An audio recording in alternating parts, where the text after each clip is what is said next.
There's one thing that most wealthy people have in common. Tucked away, high up and surrounded by mountains on every side, they're known for their stability, their safety, and for their discretion.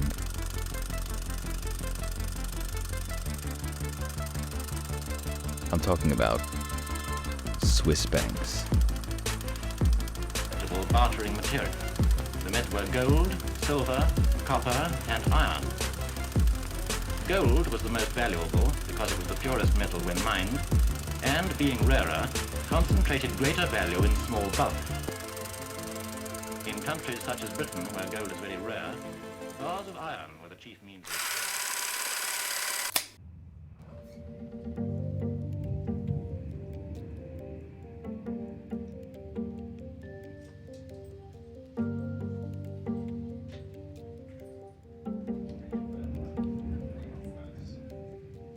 So I've come today to Lausanne, Switzerland to figure out, why do wealthy people put their money in Swiss bank accounts?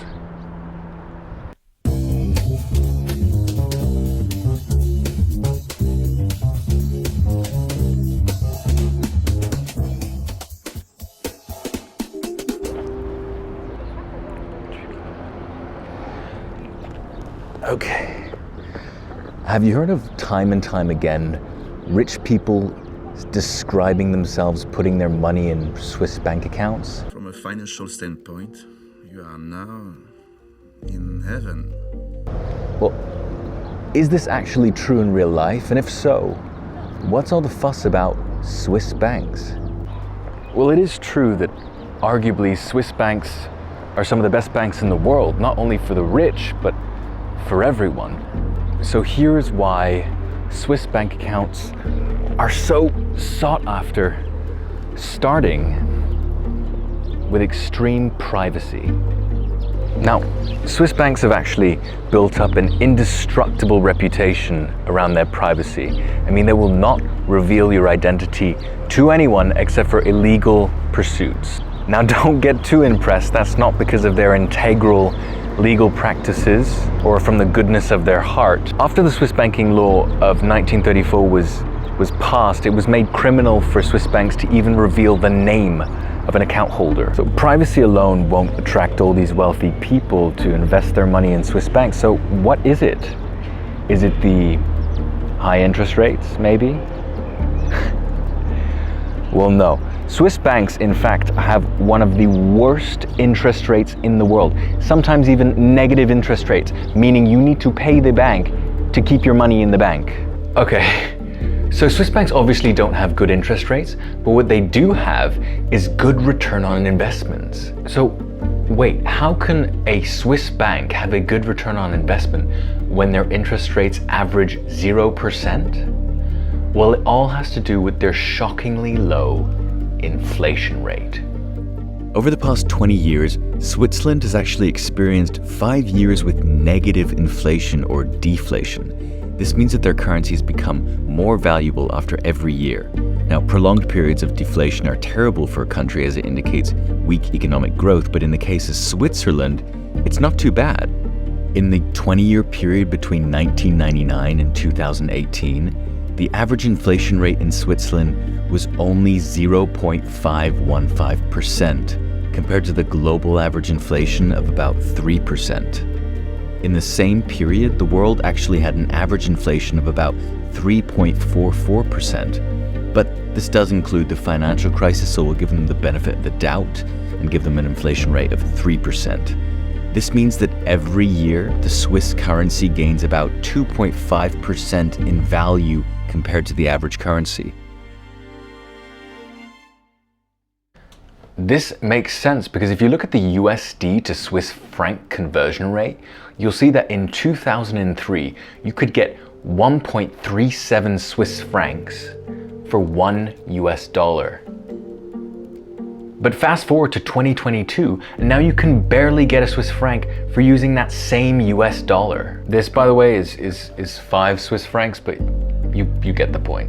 To really put this into perspective, using a return on investment of 2.5%, which is the 3% global inflation rate minus 0.5% inflation rate in Switzerland in the last 20 years, by simply placing your money in a Swiss bank in the Swiss franc currency, you would have gained 63.9% in value. In just a little more than 8 years, your money would have now doubled. Now, of course, that would have taken a total of 28.5 years, but you have to keep in mind that this is simply a savings account, not real estate or mutual funds or index funds. Despite this, what's so impressive is that it comes close to the ROI of real investments. Mutual funds, which are considered to be one of the safer investments, averaged about 7% after mutual fund manager fees.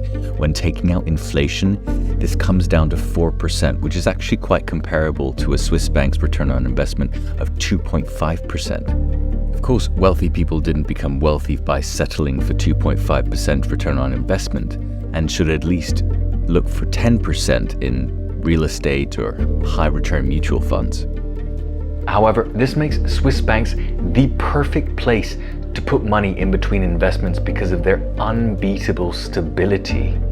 Real estate might experience a housing bubble, the stock market might experience a bull market or a bear market. They do end up averaging a better return on investment over the long term, but the same can't be said for the short term. As a result, oftentimes for periods of just a couple months, it makes much more sense to put investment money into a Swiss bank rather than other investments. Even during the worst of recessions, the Swiss currency has proven to hold strong.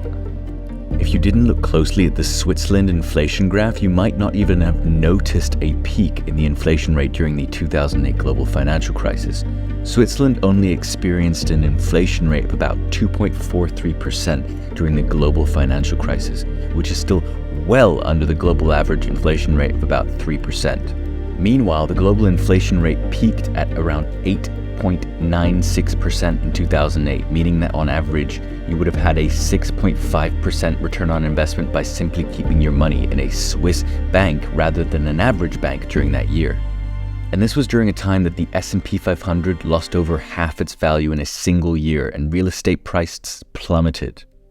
Again, those did recover and have ended up doing better than 2.5% in return on investment, but it showcases the stability of Swiss banks even in the short term. In the end, Swiss banks don't actually offer anything special that sets them apart other than their great privacy policies. What actually attracts investment in the Swiss economy, which has proven to be one of the most, if not the most, stable economy in the world, with little to no inflation. This has made Swiss banks the perfect opportunity to preserve the value of one's money and retain purchasing power by avoiding inflation in their home country. And this is why rich people love to sink their money into Swiss banks and investments. But the benefits don't just apply to rich people. You should definitely take advantage of their strong economy. Don't use them as an investment platform, but definitely explore the option of using Swiss banks as a place to keep your own money, whether it's just a couple of francs or tens of thousands of dollars. Anyways, if you guys thought that this video explained the business behind Swiss banks well, then drop me a like and consider subscribing. But until then, I'll see you guys in the next one.